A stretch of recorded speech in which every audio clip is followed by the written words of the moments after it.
This is football. I am Kevin Clark. I promise you we're not trying to make it Ravens week, but we did have Derrick Henry on, and now we have Terrell Suggs on.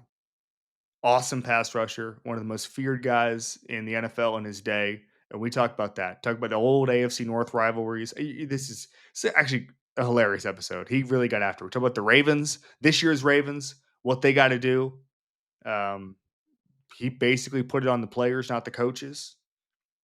Amazing stories about Hines Ward, Steve Smith, Ed Reed. I mean, those Ravens teams had a lot of stories from either the opponents or themselves. So you're going to enjoy this. This is Football. It's presented by ESPN But Sportsbook. Download the app today. 21 plus gambling problem. Call 1-800-GAMBLER. Ladies and gentlemen, Terrell Suggs.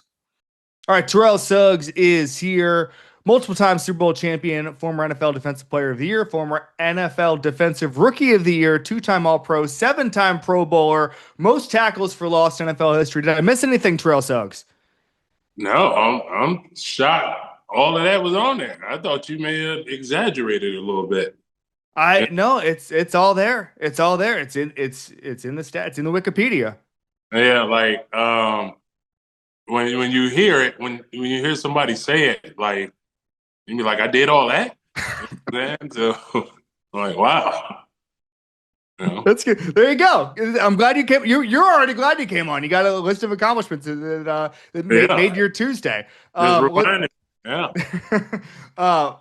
Let's start here. Baltimore Ravens trying to gain ground with the Pittsburgh Steelers. You know those AFC North battles well. You're sharing an episode with Derrick Henry, who's on earlier in this episode. I'll give you the floor on this. If the Ravens become the team we thought they were going to be in August, Terrell, they're going to do what the next couple of weeks? They're going to win 7 of 9. They got to win 7 of 9 if they got plans of playing in January. So, 10 wins can probably get you in, but 11 would make you feel a little better, So they got to win 7 of 9. But if anybody can do it, it's them.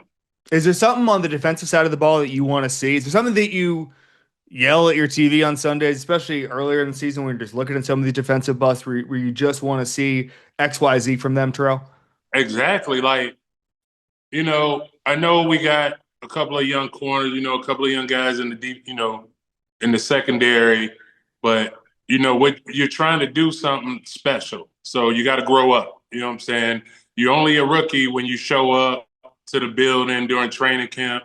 Like once you've played games and you're starting, you're a key role, you got to show up, man. You got to show up. And my biggest thing is like, you got to be accountable. You know what I'm saying? Mm-hmm. You got to get in your playbook. You got to study guys. You got to know what the other team, like if they got a big time receiver, they're going to get him the ball. So you got to always assume if it's a pass, this guy's getting the ball, man.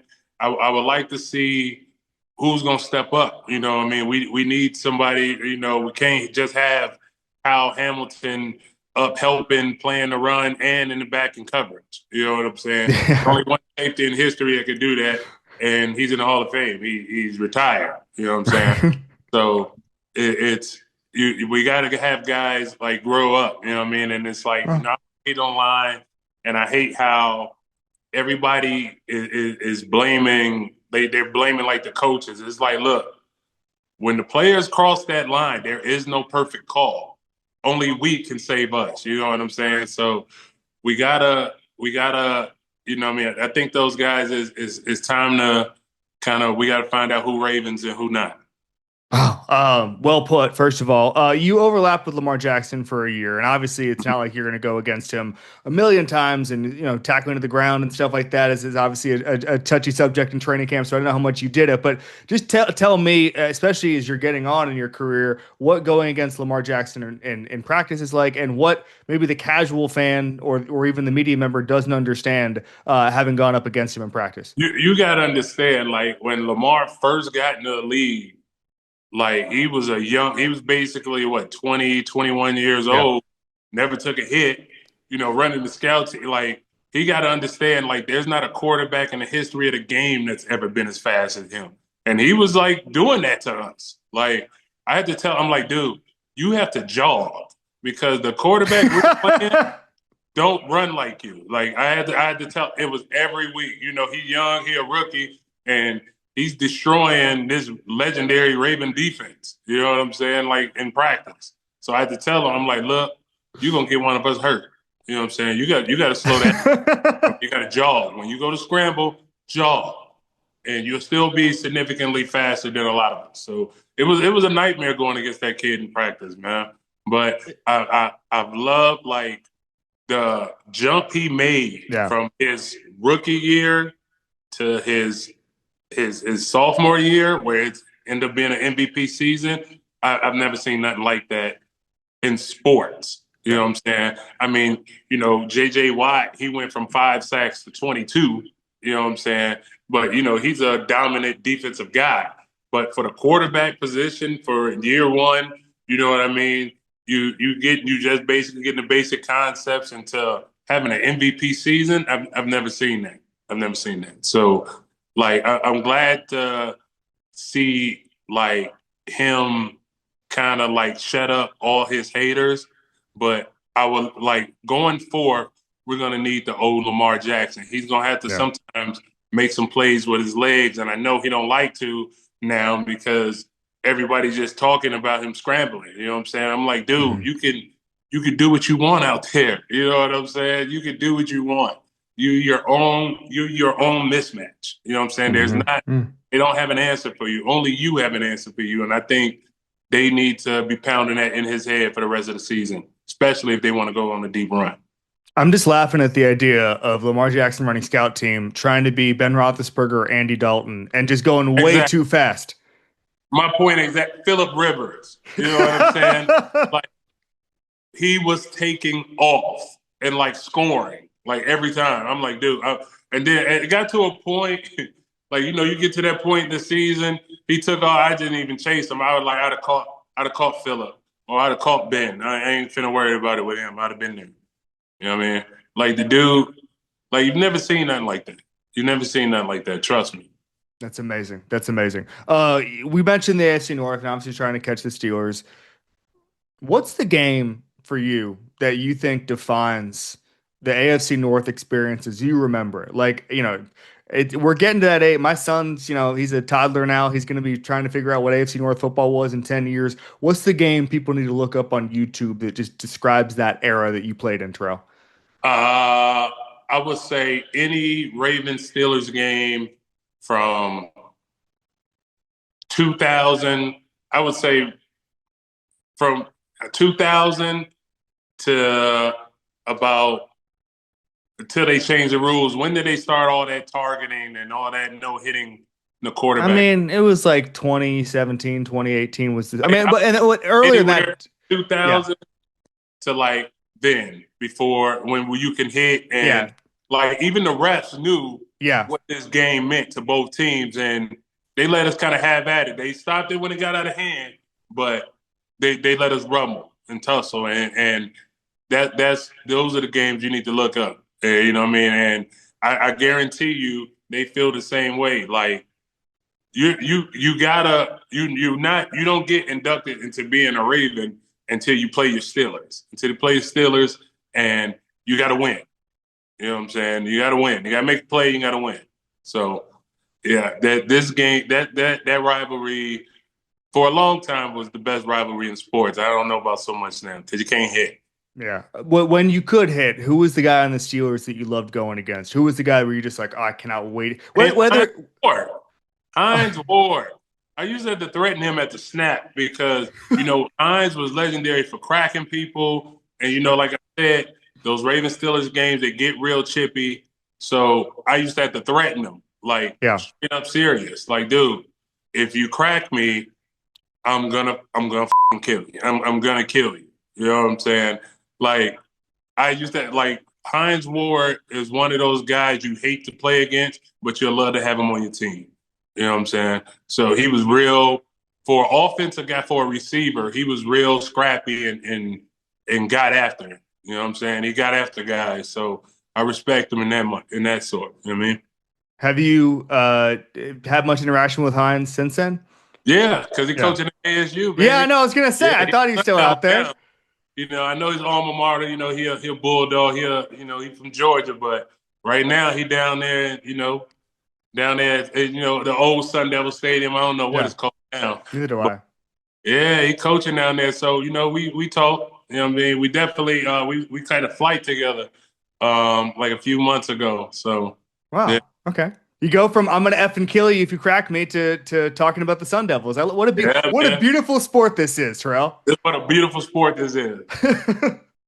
This is betting is brought to you by ESPN Bet Sportsbook. Bet $10 to get $100 in bonus bets when you use code Clark. 21 plus. Gambling problem? Call 1-800-GAMBLER. All right, guys. Had the loss on Monday night. Thought the Cowboys were going to score a lot of points. Cardinals wouldn't be able to hang with from Jacoby Brissett. Never doubt Jacoby Brissett. Never doubt Jacoby Brissett. All right, I'm going with another home team. I'm going Vikings over Ravens. Vikings are 4.5-point dogs at home. Here's a stat from Sunday against the Lions, a team that knows how to protect the quarterback. The Vikings defense generated pressure of 46% with 10 different defenders recording one pressure. They had Jared Goff in absolute hell on some of these plays. I believe in Brian Flores. I believe in this defense. I also believe in what I've said for a long time, which is that Minnesota is one of the best places to play quarterback in the entire world. That's why JJ McCarthy looked really comfortable on Sunday. He's coming into his own. Carson Wentz is a thing of the past, injured, not going to happen anymore. JJ McCarthy's the future. I don't think they're going to win the Super Bowl. I don't think they're real deal contenders, but they're going to put a run together where they're going to beat teams like the Ravens. Give me the Vikings in this one. All right. Your favorite pass rusher to watch in football now is who? Myles Garrett. Tell me why. Um, Myles Garrett is like the second coming of Julius Peppers. Like Myles Garrett, they need to free Myles Garrett from Cleveland. I think he's the best player in football. Between him, T.J. Yeah. Watt, Michael Parsons, um,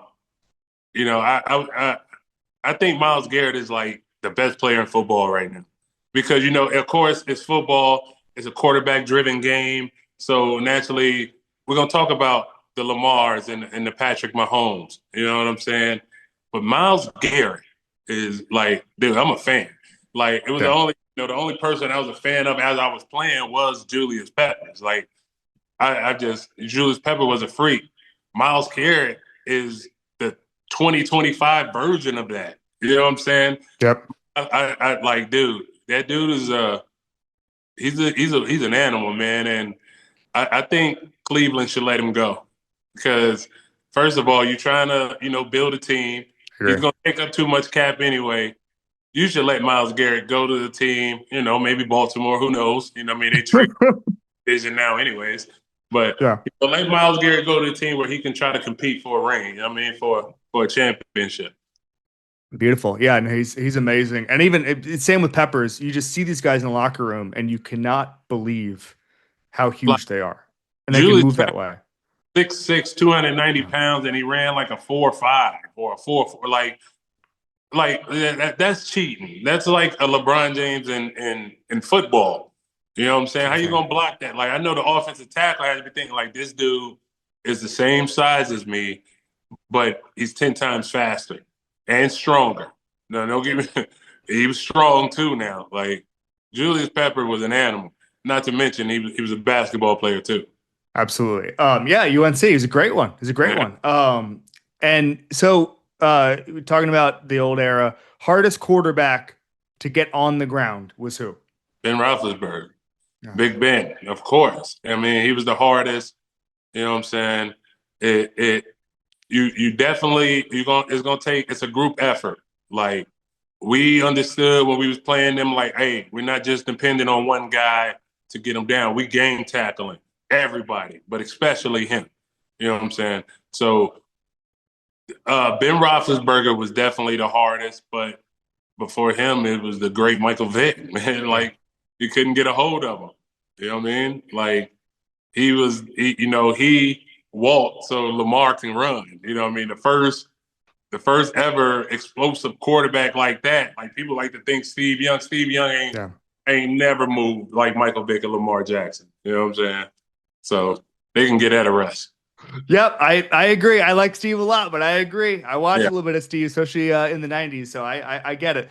I came down to Baltimore 12 years ago, something like that. I was working for the Wall Street Journal, and I interviewed Steve Smith, and you guys were locker neighbors at the time. And Harbaugh put you guys next to each other because he wanted to create controlled chaos, uncontrolled chaos, whatever it is in the locker room. With that iron Organized sharpens chaos. iron. Yeah, let's put these guys next to each other and it will create something in the locker room that is special. Take me through being locker room neighbors with Steve Smith with the Ravens. I loved it. I love like they Harves put him next to me because they wanted him to kind of like get acclimated to the locker room. You know what I'm saying? They want him to fit in, right? Like this dude, he's our number one. We need him to like it here. Put him next to Sis. And from the moment he got there, man, we took off, man. Like I love Steve Smith because he was a smaller guy. Right. He was a smaller guy, but with a defensive mentality of how he approached his work. You know what I'm saying? Like Steve Smith fit our identity perfectly. Like, when he does go into the Hall of Fame, he said he's gonna go in as a Raven, not a Hmm. Pan. Yeah, I approve that message. He's definitely a Raven. You know what I'm saying? Not everybody that come in that Raven locker room can leave and say they Raven. Steve Smith Yeah. is a Raven, and like the time we had together, it was great. It was just like when I was having a bad day, he would cheer me up and say something. If he was having a bad day, I would do something cheer him up. And not only that, he was in between. Oh, Haloti was next to me, so I was in Oh between yeah. both of them. It was Haloti, me, and then Steve. So us three, man, that's trouble. You know what I mean? So we all just kind of had each other, man. That's why we had that magical, 2014 season. Fell a little short, but Yep.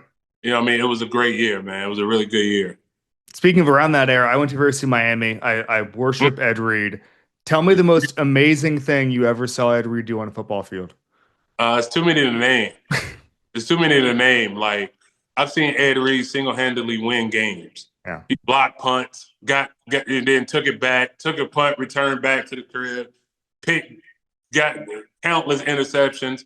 And remember, a lot of those rough years, we didn't have an offense. You know what I'm Yeah. saying? We can say we really didn't have an offense until Harbs and Joe Flacco showed up. You know what I'm saying? So all those years, we was winning a lot of games strictly on defense, and a big part of that was Ed Reed. When you got Superman in the back that can get the ball and it turns in, we the offense. You know what I mean? Yeah. We really hit people. You know what I'm saying? So, and he was a guy that no matter where he caught it, he could score with it. He could be 108. He could be 8 yards deep in the end zone. If he caught it, he was taking it to the crib.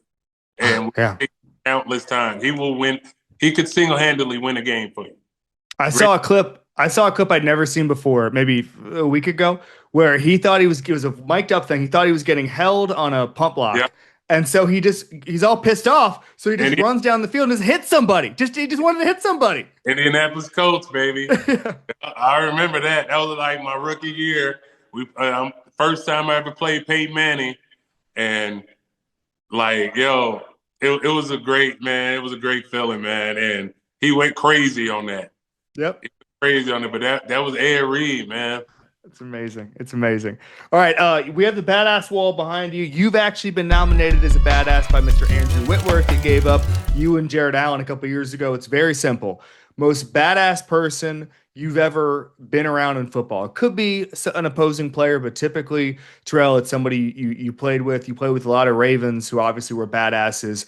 Yeah. The way I define it, I say an alien comes down and says, "Take me to the meanest, nastiest, toughest football player." Who are you going with, Terrell Suggs? Who am I going with? So it could be on either side of the ball. Or do I Yep. got Yep. to Yep. off guy? Could be anybody. Any badass you were around. Larry Allen, man. I mean, Oh, wow, but yeah. that's kind of a given. You know, it's Larry Allen. It's Larry Allen. Who was like a bad, like I said, Julius Peppers, man. Yeah. I would go Pep. Yeah. I would go Pep. What just his athletic, just the way he was just Just dominated a game. he just dominated the game. he did it effortlessly. So Yeah. Beautiful. I'll go Yeah. with that. All right. Terrell Suggs. What are you up to these days? Being dad, man. There you go. Dad, yeah. I'm done being in the spotlight. So my kids, their basketball, my daughter's basketball player. She in her senior year, getting ready to go to college. My son's a junior. He done sparred it up. We the same height. He's 6'4". So they think it's their time now. So I'm just dad. I'm the annoying dad in the stands. I get to embarrass them though when I go to pick them up. How do you do that? Just, I don't know, playing old school music and Yeah. hands battle with them or something out there. I mean, just anything to humiliate them. Beautiful. So, Terrell Suggs, thanks for coming on, buddy.